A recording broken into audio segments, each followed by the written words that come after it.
On line علم التعبیر course class number 15۔ آج کی اس نشست میں ہم حضرت یوسف علیہ السلام کے سامنے آنے والے خواب اور اس پر ان کی جو تعبیر تھی اسے موضوع سخن بنائیں گے۔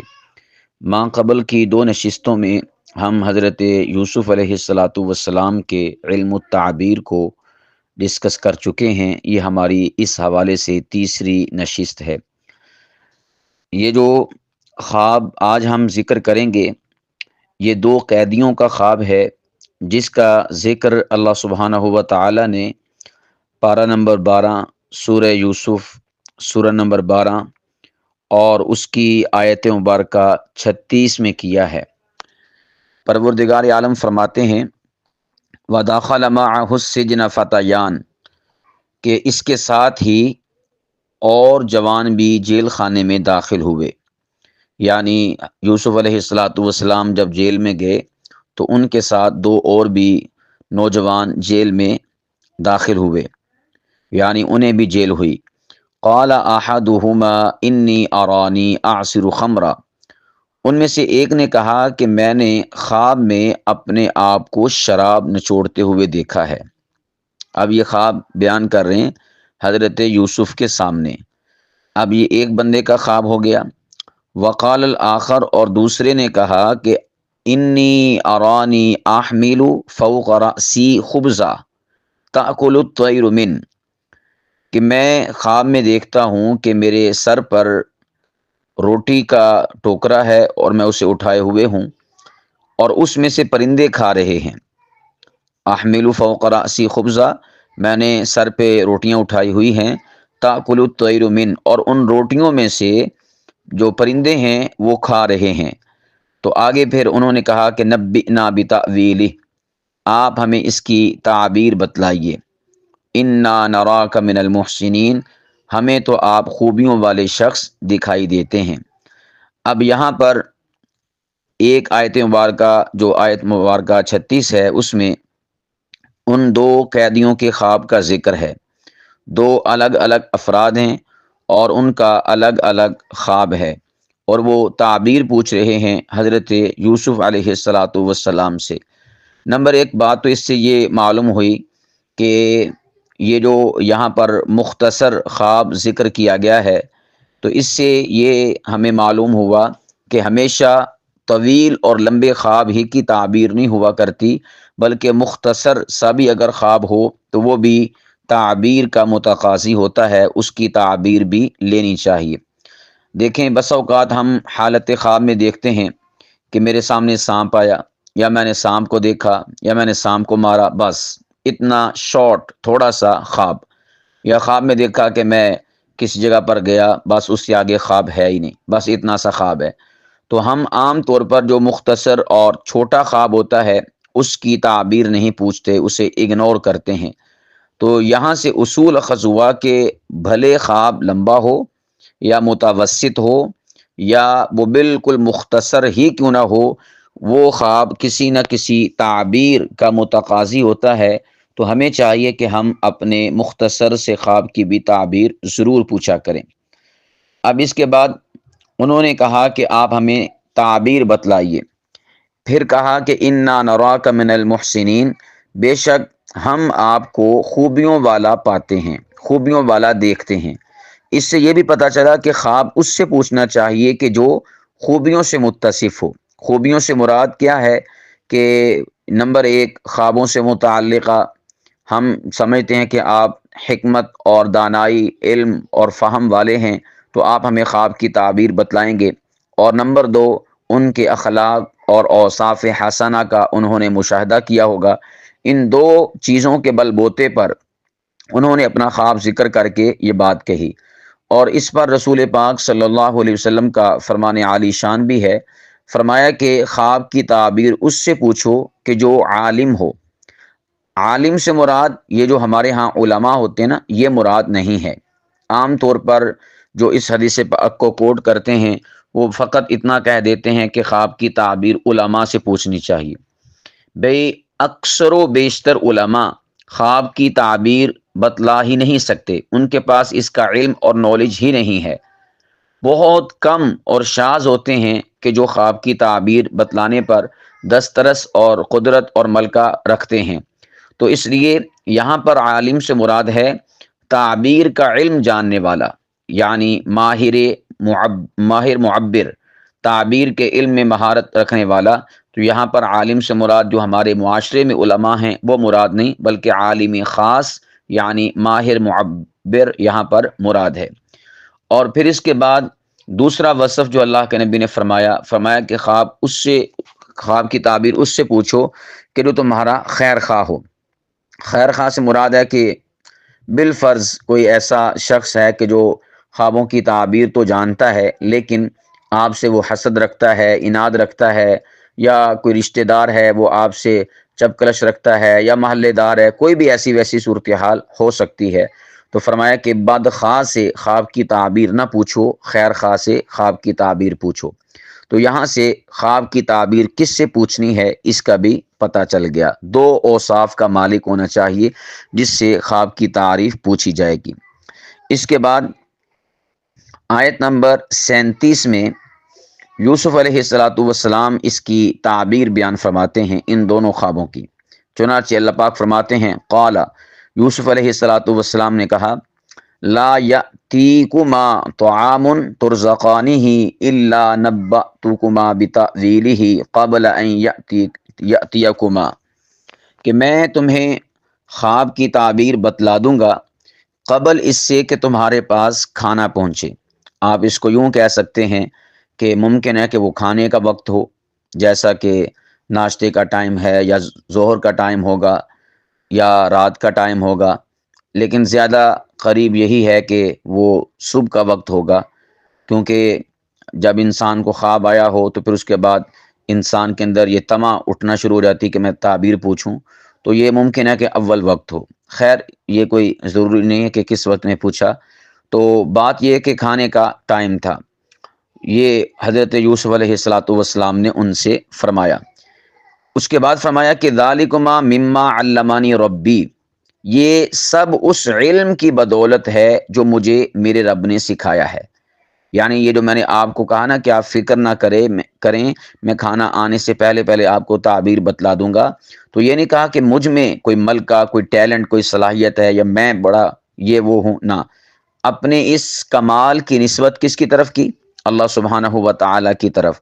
تو اس سے یہ بھی پتہ چلا کہ اگر اللہ پاک کی ذات آپ کو معبر بنائے، تعبیر کا ملکہ اللہ پاک کی ذات آپ کو عطا فرمائے، تو آپ نے اس علم کے مل جانے پر اللہ کی ذات کی طرف ہی اس کمال کی نسبت کرنی ہے، نہ کہ اپنی طرف۔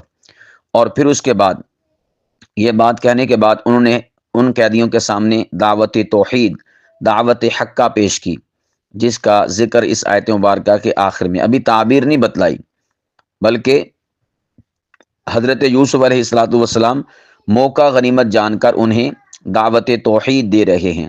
اس سے یہ بھی پتہ چلا کہ بالفرض اگر آپ کے پاس کوئی شخص آ جاتا ہے، وہ بدعتی ہے یا وہ مشرک ہے یا وہ اور کسی کہہ لیں کہ دینی حوالے سے گراوٹ کا شکار ہے، تو آپ کے پاس وہ آیا ہے سائل بن کر تعبیر پوچھنے کے لیے، تو یہ ایک سنہری موقع ہوتا ہے اس تک اپنی بات، اپنا میسج پہنچانے کا۔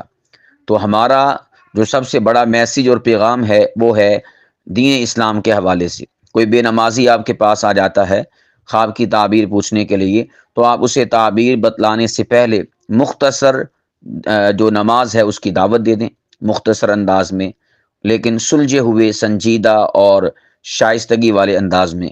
اسی طرح کوئی کسی برائی میں مبتلا ہے، وہ آپ کے پاس آ جاتا ہے اور آپ کو علم ہے یا علم نہ بھی ہو، یا یوں بھی کہہ لیجئے کہ بالفرض کسی میں کوئی برائی نہیں، وہ ایک نارمل ہے، تو آپ پھر بھی دین اسلام کی دعوت لوگوں کے سامنے ضرور پیش کریں۔ اگر غیر مسلم ہے، دین کی دعوت پیش کریں، اسلام کی دعوت پیش کریں۔ اگر مسلمان ہے تو آپ اس کے سامنے نیک اور صالح اعمال اختیار کرنے کی دعوت پیش کریں، جیسا کہ یوسف علیہ السلام نے کیا۔ تو ہم بس اس دعوت کو دہرا لیتے ہیں اور پھر آگے تعبیر کی طرف بڑھتے ہیں۔ یوسف علیہ السلام نے کہا کہ انی ترکت ملت قوم لا یؤمنون باللہ وہم بالآخرۃ ہم کافرون، میں نے ان لوگوں کا مذہب چھوڑ دیا ہے جو اللہ پر ایمان نہیں رکھتے اور آخرت کے بھی منکر ہیں۔ گویا کہ سب سے پہلے یہ کیا ہے؟ نفی، کہ اللہ کی غیر کی نفی کرنا۔ اس کے بعد ہے اثبات، واتبعت ملت آبائی ابراہیم و اسحاق و یعقوب، میں اپنے باپ داداؤں کے دین کا پابند ہوں، یعنی ابراہیم اور اسحاق اور یعقوب کے دین کا۔ ما کان لنا ان نشرک باللہ من شیء، ہمیں ہرگز یہ لائق نہیں اور شایع نہیں اور سزاوار نہیں کہ ہم اللہ کے ساتھ کسی کو بھی شریک ٹھہرائیں۔ ذالک من فضل اللہ علینا وعلی الناس ولکن اکثر الناس لا یشکرون، ہم پر اور تمام لوگوں پر اللہ تعالیٰ کا یہ خاص فضل ہے، لیکن اکثر لوگ ناشکری کرتے ہیں، یعنی اللہ پاک کی ذات کا شکر ادا نہیں کرتے۔ تو یہ ان کی دعوت تھی یوسف علیہ السلام کی۔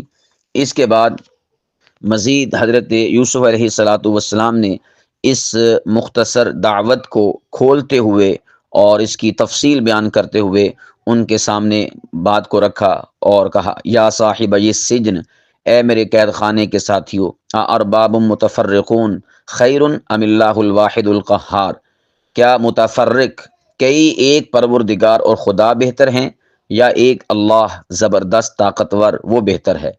ما تعبدون من دونه الا اسماء سمیتموها انتم وآباؤکم ما انزل اللہ بها من سلطان، اس کے سوا تم جن کی پوجا پاٹ کر رہے ہو، یعنی اللہ کے سوا جس کی میں نے دعوت پیش کی، وہ سب نام ہی نام ہیں جو تم نے اور تمہارے باپ داداؤں نے خود ہی گڑھ لیے ہیں۔ اور فرمایا کہ اللہ پاک کی ذات نے اس کی کوئی دلیل نازل نہیں فرمائی۔ ان الحکم الا للہ، فرما روائی اور حکمرانی فقط ایک اللہ سبحانہ و تعالیٰ کی ذات کے لیے ہے۔ امر اللہ تعبدوا الا ایاہ، اور اس پروردگار عالم نے ہمیں حکم دیا ہے کہ ہم اللہ کے سوا یعنی اس کے سوا کسی کی عبادت نہ کریں۔ ذالک الدین القیم، یہی درست دین ہے، یہی درست نظام حیات ہے۔ ولکن اکثر الناس لا یعلمون، لیکن اکثر لوگ نہیں جانتے۔ اب اس کے بعد آگے وہ ان کے خوابوں کی تعبیر بتلا رہے ہیں حضرت یوسف علیہ السلام۔ گویا آیت نمبر 36 میں خواب کا ذکر ہے، اور پھر آیت نمبر 37 سے لے کر آیت نمبر 40 تک حضرت یوسف علیہ السلام کی گفتگو ہے جو دعوت پر مشتمل تھی۔ اب اس کے بعد خواب کی تعبیر آیت نمبر 41 میں حضرت یوسف علیہ السلام فرماتے ہیں، یا صاحب السجن، اے میرے قید خانے کے رفیقو، ساتھیو، سنگیو، اما احدکما فیسقی ربہ خمرہ، تم دونوں میں سے ایک تو اپنے بادشاہ کو شراب پلانے پر مقرر ہو جائے گا، یعنی جس نے شراب نچوڑنے والا خواب دیکھا تھا اس کی یہ تعبیر بتلائی، اور پھر فرمایا وَأَمَّا الْآخَرُ، اور جو دوسرا ہے فَيُصْلَبُ، وہ سولی پر چڑھایا جائے گا، فَتَأْكُلُ الطَّيْرُ مِن رَأْسِهِ، اور پرندے اس کا سر نوچ نوچ کر کھائیں گے۔ قُضِيَ الْأَمْرُ الَّذِي فِيهِ تَسْتَفْتِيَانِ، تم دونوں جس کے بارے میں تحقیق کر رہے تھے، تعبیر پوچھ رہے تھے، اس کام کا فیصلہ کر دیا گیا۔ اب یہاں پر تعبیر کمپلیٹ ہوئی حضرت یوسف علیہ السلام کی طرف سے۔ اب میں اس تعبیر کا فنی لحاظ سے تجزیہ آپ کے سامنے پیش کرتا ہوں، دو اشخاص کے خواب کی تعبیر کا۔ سب سے پہلے حضرت یوسف علیہ السلام نے پہلے کو تعبیر دی کہ وہ بادشاہ کو شراب پلائے گا۔ اس میں گویا کہ خواب میں اشارہ زندگی کی طرف اور خدمت کی طرف تھا، کیونکہ وہ شراب نچوڑ رہا تھا نا، تو شراب کا نچوڑنا یا اس کا حاصل کرنا، یہ زندگی اور ایک کام میں مصروف اور مگن رہنا، اس جانب اشارہ ہے۔ اور اس کے بیک گراؤنڈ پر چونکہ وہ دونوں کے دونوں بادشاہ کے خدام تھے، تو اس بنا پر بیک جو ان کے معاملات ہیں اس کو پیش نظر رکھ کر یوسف علیہ السلام نے تعبیر ارشاد فرمائی۔ اور دوسری تعبیر دی، سولی پر چڑھے گا اور لاش پرندوں کا نوالا بنے گی۔ اب یہاں پر انہوں نے اس تعبیر کے ذریعے سے اشارہ دیا موت اور انجام بد کا، کہ اب تیرا انجام برا ہونے والا ہے۔ دیکھیں یہاں پر یوسف علیہ السلام نے خواب کی جو علامات ہیں ان کو قیدی کی جو ان دونوں قیدیوں کی شخصیت پرسنالٹی ہے کام، کیریئر اور کریکٹر کے اعتبار سے اس کو، حالات کو اور پھر الہی الہام کو ملا کر ان کے سامنے نتیجہ پیش کیا۔ یہ ہے یوسف علیہ السلام کی تعبیر کا خلاصہ کہ انہوں نے تعبیر کیسے پیش کی۔ میں نے کہا کہ نمبر 1 خواب کی علامات کو، نمبر 2 قیدیوں کی شخصیات کو، نمبر 3 حالات کو کہ یہ کن حالات میں رہ رہے ہیں، اور نمبر 4 ہے اللہ پاک کی طرف سے عطا کردہ علم۔ ان چاروں کے تناظر میں انہوں نے ملا کر ان کے سامنے نتیجہ پیش کیا تعبیر کی صورت میں۔ تو آپ احباب بھی جب کسی کا خواب سنیں تو اس خواب میں موجود جو علامات ہیں ان پر فوکس کریں، اور سیکنڈ پہ خواب بیان کرنے والے کی شخصیت اس کو مد نظر رکھیں، اور تیسرے نمبر پر جو اس شخصیت سے متعلقہ حالات و واقعات چل رہے ہیں فزیکل لائف میں اس کو مد نظر رکھیں، اور چوتھے نمبر پر اپنی حکمت اور اپنے علم التعبیر اور خدا داد جو صلاحیت ہے اس کے بل بوتے پر آپ ان چاروں چیزوں کو ملا کر ان کے سامنے تعبیر پیش کریں گے۔ ہم جب مزید اس پر یوسف علیہ السلام کی تعبیر دینے کا جائزہ لیتے ہیں تو ہمیں چند ایک اور ڈیپلی چیزیں بھی سمجھنے کو ملتی ہیں۔ نمبر 1 جو ان کے تعبیر دینے کی صلاحیت ہے یوسف علیہ السلام کی، اس میں جو چیز چھلکتی ہے اور دکھائی دیتی ہے وہ ہے علم ربانی، اللہ پاک کی طرف سے خصوصی علم، اور اس کا ذکر انہوں نے کہا کہ یہ میرے رب نے مجھے سکھایا ہے، یعنی الہام ہے نہ کہ اندازہ۔ ایک ہے اندازہ، ایک ہے الہام، دونوں میں زمین آسمان کا فرق ہے۔ اور اسی طرح سچائی پر مبنی ان کی تعبیر کہ ان کی تعبیر کبھی غلط نہیں ہوئی۔ اسی طرح حکمت پر مبنی تھا ان کا تعبیر دینا کہ خواب سے فقط انہوں نے حال ہی نہیں بلکہ مستقبل کی منصوبہ بندی بھی ان کے سامنے پیش کی۔ اور پھر اسی طرح صبر، یعنی یوسف علیہ السلام جیل میں ہیں، قید میں ہیں، یہ نہیں کہا کہ میں کیوں تمہارے کام آؤں، بلکہ اس مصیبت اور دکھ ابتلا میں بھی وہ خدمت خلق کے جذبے سے سرشار تھے اور ان لوگوں کی خواب کی تعبیر کو بتلا کر ان کے کام آئے۔ اور پھر اس کے بعد انہوں نے دعوت کو بھی پیش کیا، یہ بھی ان کی جو تعبیر ہے اس کے اندر ایک خصوصیت ہے جو چھلکتی ہوئی دکھائی دیتی ہے۔ ان تمام تر چیزوں کو جب ہم مد نظر رکھتے ہیں اور اس خواب کو، تو یہاں پر ہمیں چند ایک تعبیر کے اصول سمجھ آتے ہیں۔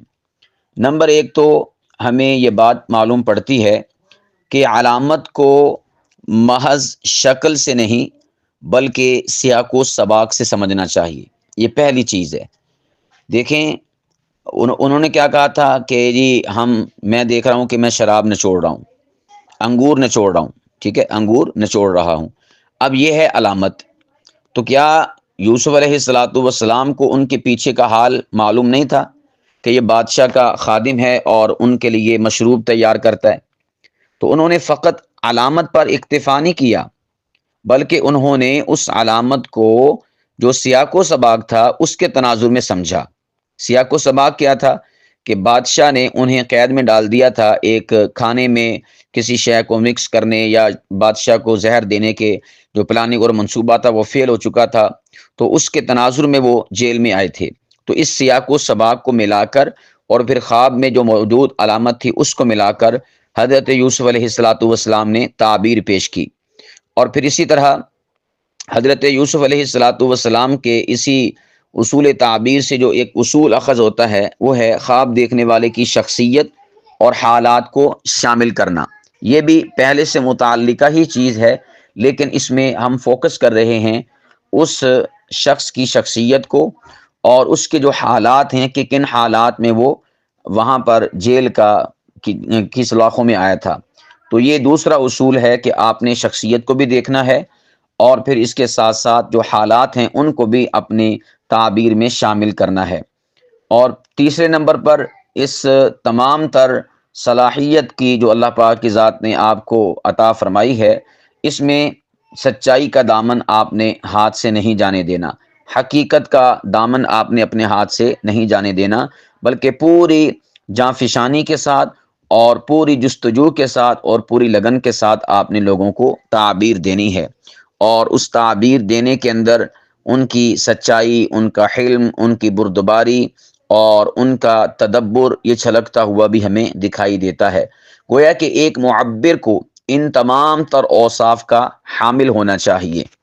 ایک چیز جو یہاں پر ہمیں ایک الگ سے مقام پر کھڑا کر رہی ہے، اور یوسف علیہ السلام کو الگ مقام پر، یا یوں کہیے کہ حضرت یوسف علیہ السلام بھی علم التعبیر والے تھے، ہم بھی علم التعبیر والے ہیں، دونوں میں ایک فرق واضح کر رہی ہے، اور وہ کیا ہے؟ میں نے آپ کو ماقبل کی نشستوں میں بتایا تھا کہ جب جب آپ نے تعبیر دینی ہے تو اس میں آپ نے شاید کہ ہو سکتا ہے، ایسا ہوگا، یعنی اس میں آپ نے ایک جو مستقبل کی خبر ہے اس کو حتمی اور قطعی انداز میں پیش نہیں کرنا، بلکہ اس میں گنجائش رکھ کر آپ نے خواب بیان کرنے والے کے سامنے اس چیز کو رکھنا ہے۔ لیکن یوسف علیہ السلام کو آپ دیکھیں کہ وہ پورے ایک کہہ لیں کہ نا قطعیت کے ساتھ اور یقینی علم کے ساتھ ان کے سامنے تعبیر رکھتے ہیں، جیسا کہ یوسف علیہ السلام کے جو الفاظ ہیں ان سے مترشح ہوتا ہے۔ آیت نمبر 41 میں فرمایا قضی الامر، فیصلہ کر دیا گیا ہے، الذی فیہ تستفتیان، جس شے سے متعلقہ آپ مجھ سے استفسار کر رہے تھے۔ کیا مطلب؟ کہ جو میں نے آپ کو تعبیر دی ہے نا، یہی ہو بہو تعبیر ہے، ایسا ہی ہوگا، اور اس کے علاوہ اور اس کے برخلاف کچھ نہیں ہو سکتا۔ انہوں نے تعبیر کیا دی تھی کہ جس نے انگور نچوڑے تھے حالت خواب میں، اس کو زندگی کی تعبیر دی، اور جس کے سر کے اوپر ٹوکرا تھا اور اس ٹوکرے سے جو پرندے تھے وہ روٹیاں نوچ رہے تھے، کھا رہے تھے، اس کو موت کی تعبیر دی۔ تو اس میں حضرت یوسف علیہ السلام نے کہا کہ آپ کے لیے پیغام آ چکا ہے کہ ایک کے لیے موت کا پیغام، دوسرے کے لیے زندگی کا پیغام موجود ہے۔ اب یہاں پر آپ دیکھیں کہ وہ شخص کے جس نے اپنے سر پر ٹوکرا اٹھایا ہوا تھا اور اس میں روٹیاں تھیں اور پرندے نوچ رہے تھے، ظاہراً تو یہ لگتا ہے کہ یہ بہت سخی انسان ہے، بہت مقبول ہے اللہ کی بارگاہ میں، کہ پرندے اس کے پاس آ کر اپنا رزق حاصل کر رہے ہیں، تناول کر رہے ہیں۔ جبکہ یہ خواب اگر کسی عام شخص کو آتا تو اس کی تعبیر یہی دی جاتی اور اس کی تعبیر یہی ہوتی، اور بالخصوص اگر کوئی شخص سخی ہوتا۔ لیکن دیکھیں، جب ہم اس بات کا جائزہ لیتے ہیں کہ یہ خواب یا ایسا خواب کس شخصیت کو آیا ہے، جب ہم اس شخصیت پر نمبر 1 اور نمبر 2 اس کے جو حالات و واقعات فزیکل لائف میں ہیں اس کو مد نظر رکھتے ہیں، تو پھر ہمارے لیے تعبیر نکالنا اور تعبیر دینا آسان ہو جاتا ہے۔ اب دیکھیں، میں آپ کے سامنے اسی خواب کو کسی اور پر منطبق کر کے اس کی تعبیر مختلف ذکر کرتا ہوں۔ آپ کے پاس ایک شخص آیا، وہ آپ کا نمازی ہے، اور آپ کو پتہ ہے کہ وہ ہفتہ وار یا مہینے کے بعد اللہ کے راستے میں جو مستحقین ہیں ان کو کھانا وغیرہ کھلاتا ہے، یا وہ کہہ لیں کہ ارادہ رکھتا تھا کہ میں فلاں تاریخ کو فلاں دن اللہ کے راہ میں جو اللہ کی مخلوق ہے اسے کھانا کھلاؤں گا۔ اب وہ خواب دیکھتا ہے کہ میں نے سر کے اوپر ایک ٹوکرا رکھا ہوا ہے اور اس ٹوکرے میں روٹیاں ہیں یا غذا ہے، خوراک ہے، اور اس خوراک میں سے مختلف قسم کے پرندے وہ کھانا کھا رہے ہیں۔ اب یہاں پر دیکھیں، اس شخص کی جو آپ تعبیر دیں گے نا، تو یہ نہ ہو کہ آپ سیم ٹو سیم قرآن پاک والی تعبیر اٹھا کر اسے بتا دے بھی تجھے سولی پر چڑھایا جائے گا، فَيُسْلَبُ فَتَأْكُلُ الطَّيْرُ مِنْ رَأْسِهِ۔ ایسا نہیں، کیوں؟ اس لیے کہ اس کا سیاق و سباق ایسا بنتا نہیں، اور اس کی شخصیت ایسی ہے نہیں۔ ہاں، اگر بالفرض کوئی شخص ایسا ہے کہ جو سرکاری محکمے میں ہے اور وہاں پر اس سے کوئی خرد برد ہو گئی، کوئی اونچ نیچ ہو گئی اور اس کے معاملات ڈسٹرب ہو گئے، کوئی کرپشن ہو گئی، اب اس کے اوپر عدالت میں کیس چل رہا ہے، وہ اگر ایسا خواب دیکھتا ہے تو آپ اسے تعبیر دے سکتے ہیں کہ بھئی تیرا انجام، وہ انجام بد آن پہنچا اور تیرا اینڈ اور اختتام ہونے والا ہے۔ لیکن ایک وہ شخص کہ جس کا ان معاملات زندگی سے کسی قسم کا کوئی لینا دینا نہیں، کوئی عمل دخل نہیں اور کوئی تعلق واسطہ نہیں، آپ اسے بھی یہ والی تعبیر دیں تو یہ بالکل غلط ہوگا۔ آپ یاد کیجئے گا کہ میں نے آپ سے عرض کیا تھا کہ ایک معبر کے پاس 2 اشخاص آئے تھے سردی اور گرمی کے تفاوت کے اعتبار سے، تو اس معبر نے انہیں کیا تعبیر دی تھی؟ دونوں کی تعبیر میں اختلاف تھا، دونوں کی تعبیر مختلف تھی۔ تو اس سے یہ پتہ چلا کہ تعبیر یا یوں سمجھیے کہ جو علامات آپ لوگوں کو بیان کی جاتی ہیں کہ اس علامت کا یہ معنی، اس علامت کا یہ مفہوم ہے، تو اس سے مراد یہ نہیں ہوتا کہ آپ نے ہر بندے کو اس علامت کا وہی جواب دینا ہے جو کہ آپ کو علامت کا معنی اور مفہوم سمجھا دیا گیا ہے، بلکہ آپ نے سب سے پہلے اس بندے کی شخصیت کو مد نظر رکھنا ہے کہ یہ بندہ ہے کیسا، اور سیکنڈ نمبر پر آپ نے اس بندے کے جو حالات و واقعات چل رہے ہیں آپ نے ان کو مد نظر رکھنا ہے کہ اس کے حالات و واقعات کیا چل رہے ہیں، اس کے تناظر میں آپ نے اس کو تعبیر دینی ہے۔ میں ایک اس کی مثال دیتا ہوں۔ ایک شخص ہمارے پاس آیا، اس نے کہا کہ جی میں ہوا میں پرواز کر رہا ہوں، ہوا میں کیا کر رہا ہوں؟ پرواز، اڑ رہا ہوں۔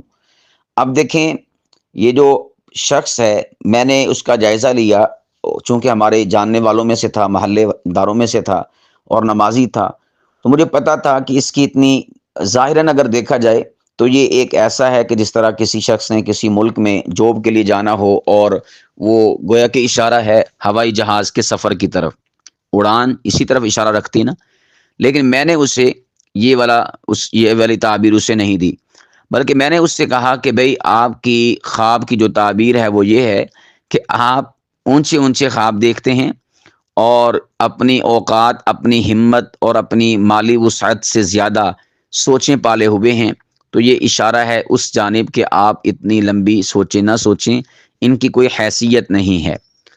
اب وہ جو شخص تھا نا، وہ اپنی تائیں یہ سوچ رہا تھا، اس نے مجھے بعد میں بتایا کہ میں نے تو سمجھا کہ شاید میں نے باہر جانا ہے، تو یہ اڑان اور پرواز اس جانب اشارہ ہے۔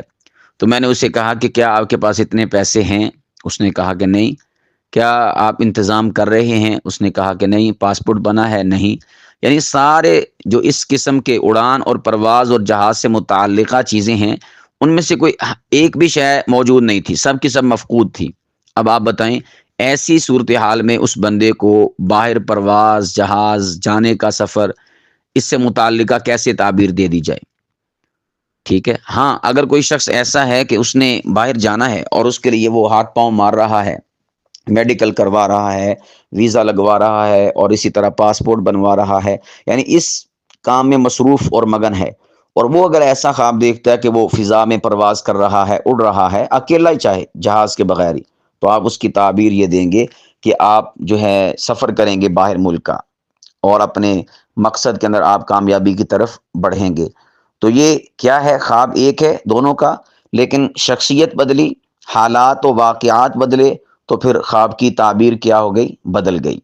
تو اس لیے میں آپ احباب کے سامنے اس بات کو بہت زیادہ زور کے ساتھ کہنا چاہوں گا۔ ماقبل کی نشستوں میں بھی میں نے آپ کو سمجھایا کہ جب آپ نے خواب کی تعبیر دینی ہے تو فقط خواب کو مد نظر نہیں رکھنا، خواب میں موجود جو علامات ہیں آپ نے ان کو مد نظر نہیں رکھنا، بلکہ ان تمام تر چیزوں کو آپ نے مد نظر رکھنا ہے۔ اگر آپ مد نظر رکھیں گے پھر آپ اس خواب کی صحیح تعویل اور صحیح تعبیر اور صحیح اس کی توضیح اور تشریح کر سکیں گے، اور جہاں پر آپ نے ان چیزوں کو مد نظر نہ رکھا اور اہمیت نہ دی، فقط خواب پر آپ نے مرتکز ہوئے آپ، تو یاد رکھیے گا آپ صحیح تعبیر پیش نہیں کر رہے۔ اور یہ بھی بات یاد رکھیں، بعض لوگ ایسے ہوتے ہیں کہ کوئی خواب بیان کرنے کے لیے آئے تو وہ کتاب کھول کے بیٹھ جاتے ہیں، جو تعبیر الرؤیا ہے یا علم التعبیر سے متعلقہ، یا یوں کہہ لے کہ تعبیر نامہ، خواب نامہ، اس قسم کی کتابیں ہوتی ہیں، وہ کھول کے بیٹھ جاتے ہیں اور ان کتابوں سے دیکھ کر، یعنی اس میں تلاش کرتے ہیں کہ کسی کو ایسا خواب میں، کتاب میں کوئی ایسا خواب ذکر ہے، مذکور ہے کہ جس کو اسی جیسا خواب آیا ہو، تو اس جیسا خواب دیکھ کر وہ وہاں سے تعبیر بیان کر دیتے ہیں۔ اللہ اللہ خیر صلاح، یہ بھی لوگوں نے طریقہ اپنایا ہوا ہے۔ یا یوں کہہ لیجئے کہ جو تعبیر الرؤیا ہے اس کی فہرست میں لکھا ہوا ہے کوا، چیل، طوطا، پرندہ، رات، دن، یعنی اس حوالے سے تعبیرات لکھی ہوئی ہیں۔